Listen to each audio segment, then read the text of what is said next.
De différents profils, des hommes, des femmes, avec des parcours différents, des histoires différentes et des rêves différents. Aujourd'hui, nous avons le plaisir d'accueillir Monsieur Hassan Kalsi, le fondateur du jeu Harissa. Bonjour, comment allez-vous? Bonjour Inda, très bien, merci. Avec le nom jeu Harissa, ça... je vois en plus le jeu avec un tube d'Harissa.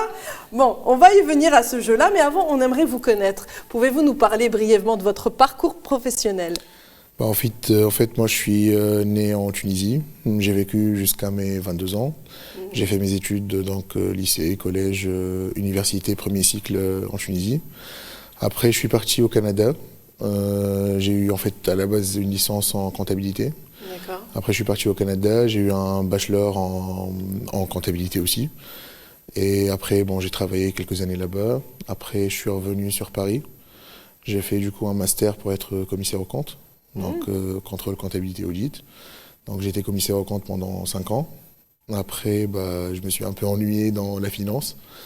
Je me suis mis quand même à mon compte avec ma compagne. Et après, je voulais faire quelque chose que j'aimais bien, en rapport avec la Tunisie surtout. Donc voilà, je suis sorti avec ce jeu-là. Et donc est sorti le jeu que vous venez justement nous présenter, ce jeu-là. Je peux regarder. Oui. Donc le jeu Harissa. Donc, vous voyez bien, avec le tube d'Harissa. Hein? Oui, le tube d'Harissa, il est inclus dedans pour commencer à jouer directement. Ah ouais, je vois ça. Oui. Donc, vous allez... Parlez-nous un peu de ce jeu Harissa, comment il est né En fait, il est né vraiment d'une coïncidence. En fait, en regardant un reportage à la télé sur les jeux et jouets en général. Et j'ai pensé immédiatement, en fait, on n'a aucun jeu de société tunisien, en tout cas qui parle de la Tunisie, créé par des Tunisiens.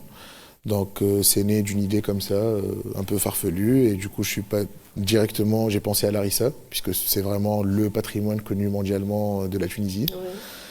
Et à partir de cette idée d'Harissa, j'ai conçu le jeu en ayant des questions sur différentes catégories qui pourraient concerner la culture générale tunisienne. Et bien sûr, celui qui connaît le moins sa culture générale, il doit manger de l'harissa. Il doit manger de l'harissa. Il est fini. Il est fini et pour il mange de l'harissa. Exactement. Il y a des doses d'harissa, une dose, deux doses. Bien sûr, chacun sa dose, chacun sa tolérance. D'accord, ouais. C'est bien écrit sur le paquet. Ceux qui sont intolérants à l'harissa, ils peuvent switcher avec d'autres choses. Ouais. Mais sinon, oui, normalement, un vrai Tunisien ne devrait pas avoir du mal à manger de l'harissa. Au contraire, c'est un plaisir. Donc en fait, cette idée de créer ce jeu Harissa, la Tunisie vous manquait et vous aviez envie de mettre en avant la beauté de la Tunisie et aussi des questions généralistes sur la Tunisie, hein, c'est ça? Oui, exactement. En fait, la Tunisie me manque tout le temps. Ouais. Je vis à l'étranger en fait depuis 2011, après la Révolution. Je suis parti donc au Canada. Donc ça me manque toujours, mais c'est surtout en fait c'est pour valoriser notre culture. En fait, c'est une culture tellement riche qu'elle est même méconnue par les Tunisiens en Tunisie. Il y a des Tunisiens en Tunisie qui connaissent la culture générale dans le monde et pas la leur. Et ils ne savent pas à quel point c'est riche et c'est diversifié. Donc je voulais vraiment mettre en avant la culture tunisienne de tout. C'est pour ça que j'ai 10 catégories vraiment complètement différentes sur tout ce qu'on a. Et il y a vraiment des réponses qui peuvent étonner certains. Parlez-nous de ces catégories différentes. En fait, il y a 10 catégories dans le jeu. Il y a du cinéma, de la musique, des personnalités connues, de l'histoire, de la géographie, du sport, un peu de tout, c'est ça. Et en fait, chaque catégorie a en fait 3 types de questions, dans chaque carte plutôt. Il y a la mastalasta, comme on dit chez nous, c'est celle qui n'a pas de goût, celle qui est un peu piquante et celle qui pique vraiment. Donc c'est selon les degrés de difficulté. Après, en fait, avec le jeu, il y a des règles du jeu à suivre, bien sûr. Il y a 3 manches à jouer et celui qui a le moins de points, il va déguster l'harissa. C'est quoi les règles du jeu? Les règles du jeu, en fait, c'est très simple. C'est vraiment, il y a 3 manches. Chaque manche a ses spécificités. Il y a une première manche où c'est l'adversaire qui choisit pour nous la catégorie. C'est une catégorie imposée. Si on sait ce que notre adversaire ne connaît pas sur la Tunisie, on peut les choisir. Après, il y a les 6 questions qui sont posées. Ensuite, il y a un calcul de points. En fait, pour la question facile, c'est 10 points. Pour la question moyenne, c'est 20 points. Pour la question difficile, c'est 30 points. D'accord. Pour la deuxième manche, en fait, ça change complètement. C'est on choisit nous-mêmes, du coup, chaque joueur, il choisit 5 catégories qu'il préfère. Après, il y a un dé personnalisé avec des piments. Donc il y a 2 faces avec 1 piment, 2 faces avec 2 piments et 2 faces avec 3 piments. Donc on jette le dé et selon le nombre de piments, on va lire ou bien les plus faciles ou bien les moyens. D'accord, ah oui, oui, d'accord. Donc plus il y a de piments, plus c'est difficile. Exactement, hein? c'est ça. D'accord, donc 1 piment facile. Exactement. Et 3 piments difficiles. Oui, c'est ça. Et à la fin, on va avoir celui qui répond pas à toutes les questions, il va avoir mal à la langue. Oui, exactement. Il doit manger à chaque fois une mauvaise réponse de Larissa. Non, pas à chaque mauvaise réponse. C'est à la fin des 3 manches. Ah d'accord, ok. Ah ouf, parce que quand même... Non, parce qu'après ça va être très dur.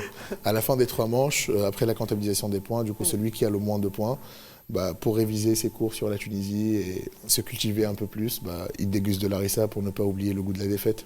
Comment vous avez fait pour trouver justement des questions? Parce que c'est quand même pas mal de questions. Je suis pas mal cultivé sur la Tunisie. D'accord. J'ai eu aussi un père qui aime beaucoup la Tunisie. Donc il m'a transmis cet amour pour la Tunisie. Et j'ai presque fait le tour de tous les gouvernorats en Tunisie, donc je connais vraiment bien la culture tunisienne, en plus d'un vrai travail de recherche derrière. Oui, c'est ce que j'allais dire, c'est énorme, encyclopédique. Oui, en fait, j'ai les sujets en tête, et après, en fait, pour chaque sujet, je développe des questions que je connais déjà, et à partir de là, en fait, je construis les autres questions. Donc je cherche les autres questions, juste par curiosité, par exemple, je prends par thème.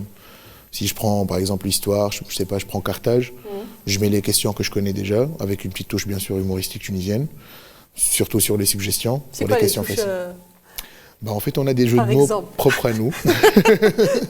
Il y a des jeux de mots, en fait, des jeux de mots, des personnalités en Tunisie que je cite sur les suggestions. C'est un peu humoristique parce qu'ils n'ont rien à voir avec ces domaines-là.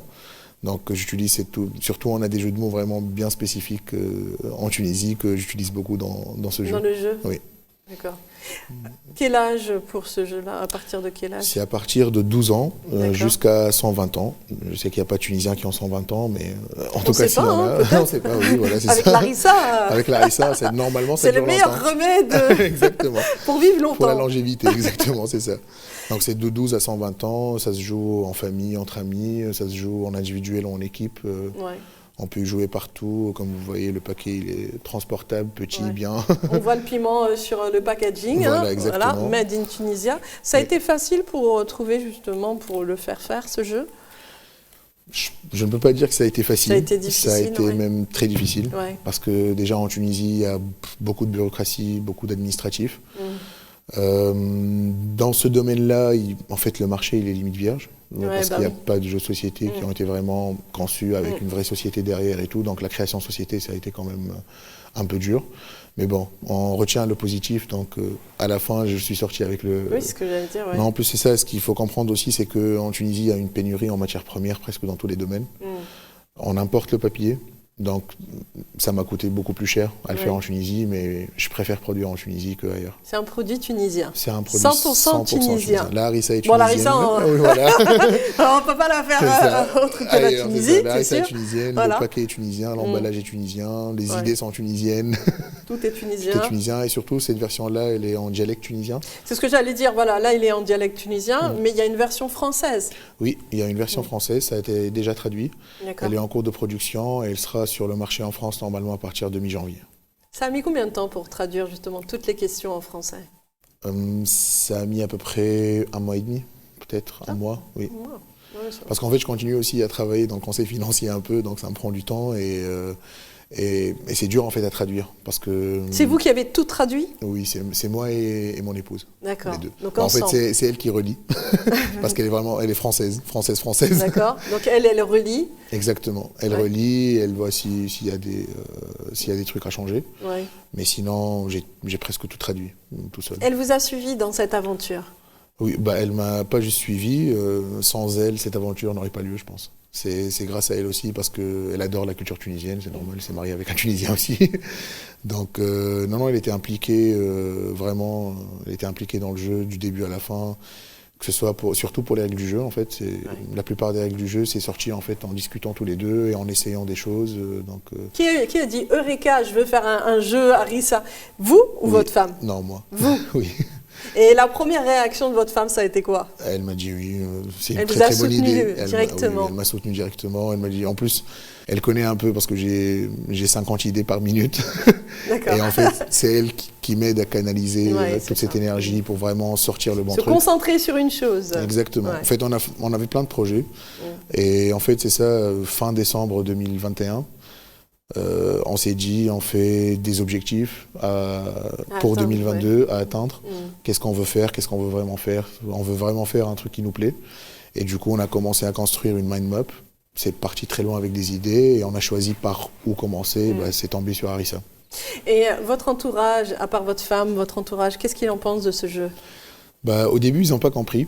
Ouais. Parce qu'en fait, en Tunisie, il n'y a pas vraiment de culture de jeu de société physique, en fait, avec des cartes et tout, à part les classiques, le rami, la shkoba, bien c'est sûr. ça exactement, le uno, c'est ça.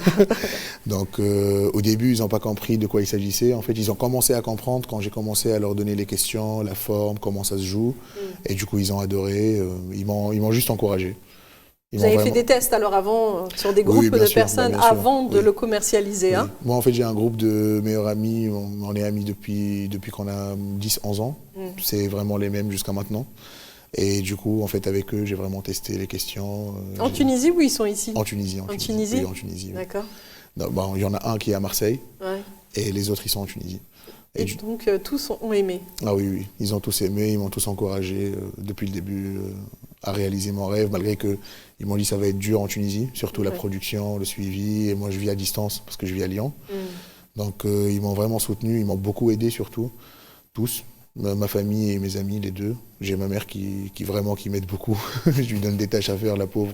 Elle n'a plus l'âge de le faire, mais bon, elle essaye. Mais vous êtes soutenu, justement, ça vous fait du bien d'être soutenu par votre famille? En fait, sans ce soutien, je ne pourrais pas continuer, je pense. Ouais. C'est très très dur. Surtout de gérer à distance le jeu de société, la vente, la commercialisation. Surtout que maintenant, il n'y a pas vraiment de structure. C'est moi qui fais tout avec mon épouse. D'accord. C'est quoi? C'est de la vente par Internet? Ça se passe comment? Oui, il y a de la vente en ligne, il y a de tout. En tout cas, en Tunisie en général, c'est vraiment de la vente en ligne. Il y a des points de vente. Là, maintenant, vraiment, ça commence à être vraiment partout.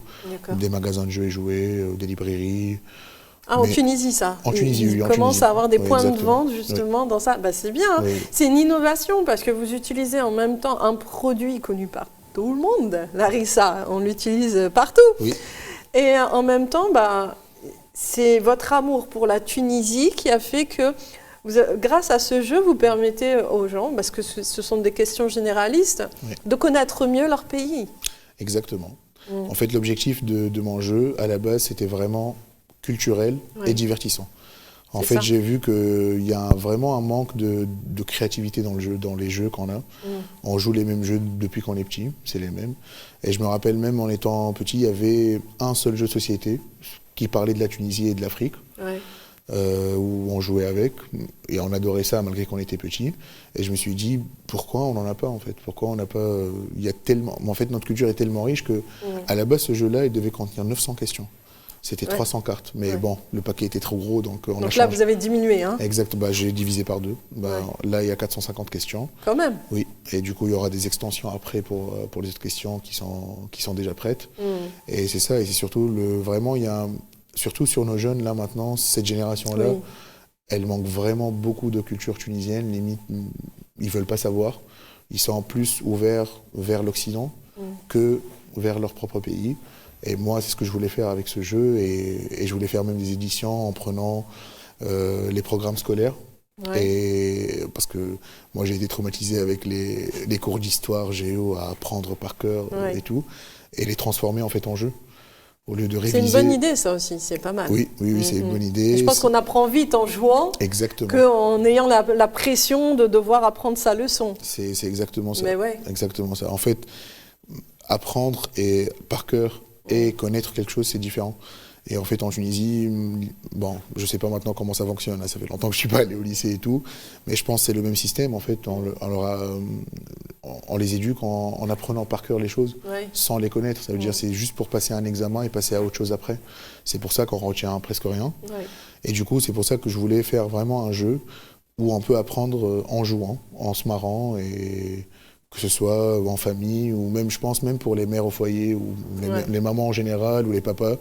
Pour des leçons, je pense que c'est plus simple de jouer à un jeu de société avec ses enfants pour leur apprendre des cours que de leur imposer, par exemple, un dimanche dans la chambre à apprendre par cœur quelque chose qu'ils n'aiment même pas. C'est sûr. Hassan, on peut le trouver en France, ce jeu? Oui. À partir de la semaine prochaine, ça sera commercialisé en France. D'accord. Pareil, sur le net? Sur le net au début. Ouais. Et après, normalement, ça sera dans les librairies. Version française? Version française, pas maintenant. Version française, elle est en train d'être produite en Tunisie. D'accord. Ça va être prêt normalement pour janvier. Et dès que ça sera prêt, ça sera exporté en France. Et c'est là qu'on le trouvera aussi. De toute façon, vous pouvez être tenu au courant sur nos réseaux sociaux directement. Vous aurez des nouvelles et dès que la version française elle est sur le marché français, tout le monde le saura. Eh ben merci en tout cas, merci Hassan Kalsi, fondateur du jeu Harissa. Ouh là là, ça va piquer ça. Alors apprenez bien vos leçons surtout. En tout cas, merci, on vous souhaite bonne réussite. Merci beaucoup. Et je vous dis à très bientôt. À très bientôt, merci. Merci de nous avoir suivis sur Interview sur RTV et je vous dis à très bientôt.